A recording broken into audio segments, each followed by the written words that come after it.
పాడదాం అనుకున్నాం కానీ పాట ఇప్పుడు సమయం లేదు కనుక డైరెక్ట్ మనము వాక్యాన్ని చదవడానికి మనం వెళ్ళిపోదాం. యోహాను సువార్త 19వ అధ్యాయము 28, 29వ వచనం సహోదరుడు కుమార్ గారు ముందుకు వచ్చి చదివించాలి. తదనంతరము 5వ మాట నిమిత్తమై చంద్రకళ సిస్టర్ గారిని వారి యొక్క చిన్న కోడలు మిసెస్ రంజిత్ గారు ఒకవేళ ఉంటే ఇద్దరు ఎవరైనా ముందుకు వచ్చి ప్రార్థన చేయాల్సిందిగా నేను కోరుచున్నాను. తదనంతరము మనల్ని ప్రేమించి మన మధ్యలో వచ్చినటువంటి దైవ సేవకురాలు ఎవాంజలిస్ట్ సునీత ఎలేజాంటి గారు వాక్యాలు ఉపదేశించడానికి సమయాన్ని పాటిస్తూ కొద్ది సమయంలో ఆత్మీయ మర్మాలని మాకు తెలియపరచాల్సిందిగా కోరుచున్నాను. Thank you. అందరికీ యేసయ్య పలికిన 5వ మాట యోహాను సువార్త 19వ అధ్యాయము 8:29.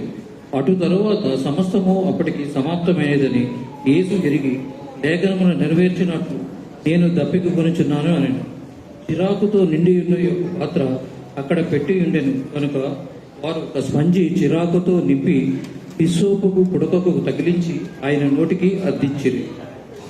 ఇంతటితో వాక్యము సమాప్తం. ప్రార్థన.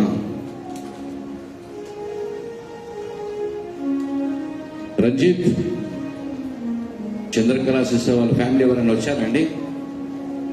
ఎవరు కనిపించలేదు. రండి మనం.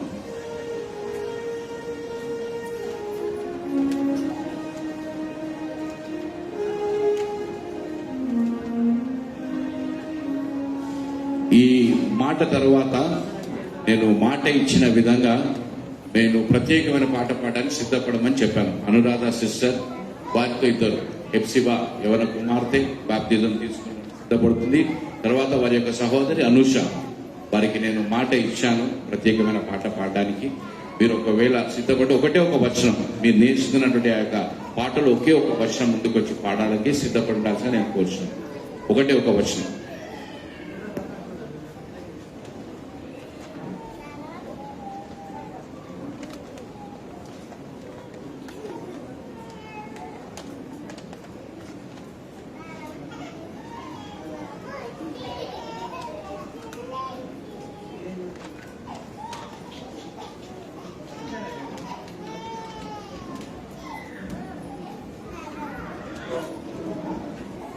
ప్రార్థించుకుందాం.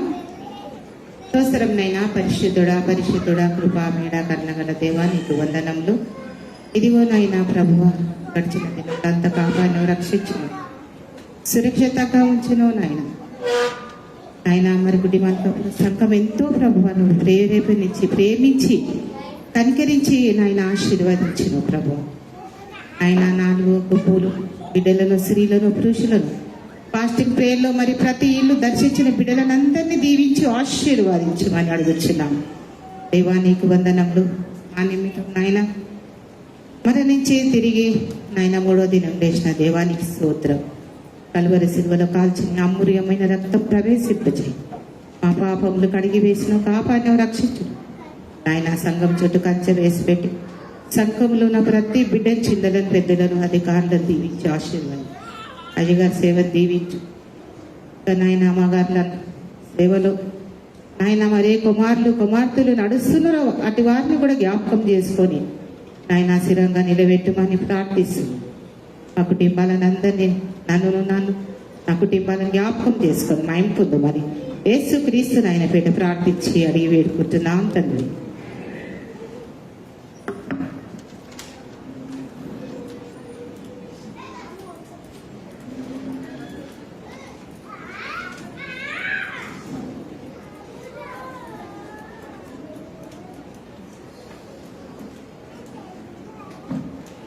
హల్లెలూయా. దేవునికి మహిమ కలుగును గాక. ఎప్పుడు చూడండి 7 మాటలు మాట్లాడేటప్పుడు ఏది మాట్లాడాలి అదే. ఎందుకంటే పాస్టర్ అయ్య గారికి ఎక్కువ సమయం ఉండదండి. తను ఎన్ని మాట్లాడినా కూడా లాస్ట్ కాపరి మాట్లాడిన మాటలు మనకు అభిషేకము దీవెనలు వస్తాయి. హల్లెలూయా. ఈ మాటలో మరి దేవునికి వందనాలు కలుగు. దప్పికొని ఉన్నాను. ఏమన్నాడమ్మా చెప్పండి? దప్పికొని ఉన్నాను. లోకరీతిగా దప్పి కాదండి, ఆత్మరీతిగా దప్పిక. ఆత్మలు రక్షించనికే దప్పికొని ఉన్నాడు. మన తల్లి సంఘానికి ఇచ్చాడని మొదటి మాట, తండ్రి వీరేం చేస్తారో ఎరగరగా ఇలా క్షమించు. శిలువలో ఉండి కూడా మన గురించి క్షమించాలని మాట అడిగింది. మరి రెండో మాట మరి దొంగ గురించి కూడా మాట్లాడింది, అవునా? మూడో మాట తల్లి గురించి, నాలుగో మాట తన ఆత్మ, ఐదో మాట దప్పికొని ఉన్నాను. శిలువ మీద ఉండి కిందుండి అడుగుతలేడండి, నాకు నీళ్ళు ఇవ్వండి అని అడుగుతలేడు, దప్పికొని ఉన్నాను. ఏం దప్పికండి? ఆత్మ దప్పిక. ఆత్మను రక్షించే దప్పికండి, యేసు ప్రభు దప్పిక. ఆయనను కింద ఉన్నవారు సిరిక చేదు అందించినా కూడా నోటికాడ కూడా పెట్టుకోలేదండి, ఉముచివేసిండు. ఎందుకంటే తన తండ్రి చిత్త ప్రకారం లోకానికి ఆత్మలు సంపాదించడానికే యేసు ప్రభు మన కొరకు వచ్చి. ఇంకోటి శిశువులకి నేర్పించు, మిమ్మల్ని చేపలు పట్టే జాలరుగా, మనసులు పట్టే జాలరుగా మిమ్మల్ని నేను చేస్తానన్నాడు. ఎందుకంటే ఆత్మ ద్వారా శిశువులు కూడా నడిపించిండండి. మరి మనకందరికీ తెలుసండి, సమరయ స్త్రీ కూడా మిట్ట మధ్యాహ్నంలో బావి కాడికి వచ్చింది యాకోబు, నీళ్ళ గురించి. ప్రభువు తెలుసు అక్కడ ఒక బిడ్డ వస్తాడని. అక్కడికి వచ్చినాక మనకు అన్ని తెలుసు, కానీ ఒకటే మాట నేను చేస్తాను, నేనిచ్చిన నీళ్ళు నీకెన్నడికి దప్పికుండవు. నేనిచ్చిన నీళ్ళు నీకు ఎప్పటికీ దప్పికుండదు. ఎందుకంటే జీవజలం ఊటలు, జీవాహారము నేనే, జీవజలము నేనే. ఆ స్త్రీకి అంటాడు, అమ్మా నేనిచ్చిన నీళ్ళు నీకెన్నడికి దప్పి. ఈరోజు ప్రతి కుటుంబంలో జీవజలం ఊటలు దప్పికొని ఉండాలి. మనం ఆత్మ దప్పికొని ఉండాలి. మనకి చాలా క్రైస్తవులకు శ్రమలు వస్తుందని చాలా మంది కూడా భయపడుతున్నారు, కానీ మనము ధైర్యంగా ఉండాలి. ఎప్పుడు ఉంటామంటే ఆయన జీవజలం తాగినప్పుడు మన ఆత్మలో, అంతరంగంలో ఆత్మతోని బలపడ్డప్పుడే మనం రోషంగా ఉంటామండి. ఎవరైనా ఇప్పుడు వచ్చి మిమ్మల్ని కొడతా అంటే ఏమంటారు? మేము భయపడము. మాలో ఉన్నవాడు లోకములో ఉన్నవాడు కంటే గొప్పవాడు, జీవజలం ఊట మేము తాగినాం కాబట్టి మనము ఆత్మతో ఉండాలండి. దేనికి చూడండి, లాస్ట్ దొంగ కూడా మరి చనిపోయిన యేసు ప్రభు లాస్ట్ కూడా ప్రాణం పోయేటప్పుడు కూడా ఒక ఆత్మను సంపాదించింది కదా, అవునా కదా? ఆత్మ సంపాదించింది. మరి ఎందుకు దొంగకు ఆయనతో చేసిండ్రు? ఎందుకంటే ఒక ఆత్మ నశించిపోతాడని దేవుడు తెలుసు కాబట్టి ఆ దొంగలకు కూడా అక్కడ సిలువేసిండ్రండి. హల్లెలూయా. అందుకే ఈ మధ్యాహ్నం సమయంలో మన మెథడిస్ట్ తల్లి సంఘము, తల్లి గురించి కూడా చెప్పింది కదండి. మరి ఇది తల్లి సంఘమే కదా. మరి ఎంతమంది మనము స్త్రీలు ఆత్మల తల్లిగా ఉండాలండి, ఆత్మలు రక్షించే తల్లిగా ఉండాలి. ఆ దొంగ అంటాడు కదా, తండ్రి నీ చిత్తం అయితే నన్ను ఈ రాజ్యం. ప్రభు ఏమంటాడు? నేడే నాతోని అంటే సిలువలో కూడా చనిపోయి ఒక ఆత్మను రక్షించిండండి. హల్లెలూయా.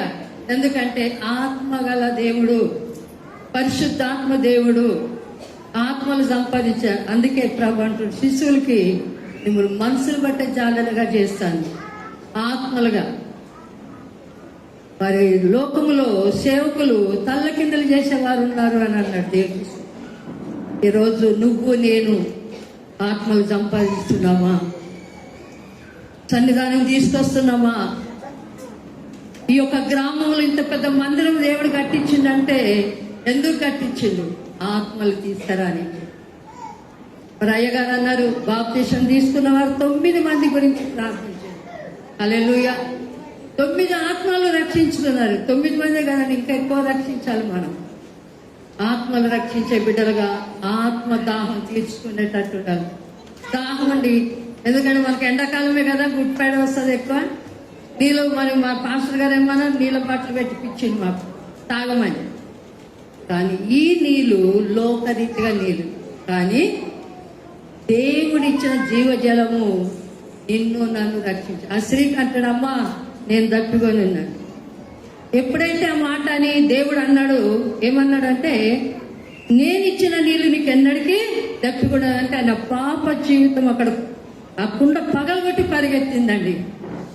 ఆయన ఇచ్చిన నీళ్లు మన జీవితాలే మారిపోతుంది, మన రోగాలు పోతాయి, ముఖ్యంగా మన పాపాలు కడగబడుతుందండి. చాలా జాగ్రత్తగా, మాకు ఇంకా టైం లేదు అయ్యగారికి ఇయ్యాలి కాబట్టి ఇవన్నీ మరి మీరు బైబిల్ చదివి చెప్పారు, కానీ నాకు చదువు రాకుండా కూడా మీరు నమ్మండి నమ్మకండి. రాత్రి ఎప్పుడైతే నా కొడుకు 5వ మాట ఇస్తున్నారు మమ్మల్ని అన్నప్పటి నుంచి నేను నిద్రలో యేసయ్య ఎలా చెప్పాలని దేవుడు నాకు రీల్ ఇస్తున్నాడండి. హల్లెలూయా. ఆత్మ ద్వారా మాట్లాడిన మాట ఇది. లాస్ట్ మాట చెప్పి నేను ముగిస్తాను. మేమేమి అనుకున్నాం మనకు టైం లేదు అని అయ్యగారికి ఇవ్వాలి. మరి లాస్ట్ మాట ఒకటి అంటున్నాను, ఎంతమంది తప్పికొని ఉన్నారు? దేవుడు అంటున్నాడు నేను ఇస్తాను నీళ్ళు. ఎంతమంది తప్పికొని ఉన్నారు అంటే మీకు అవసరం లేదా? చేతులు ఎత్తరా?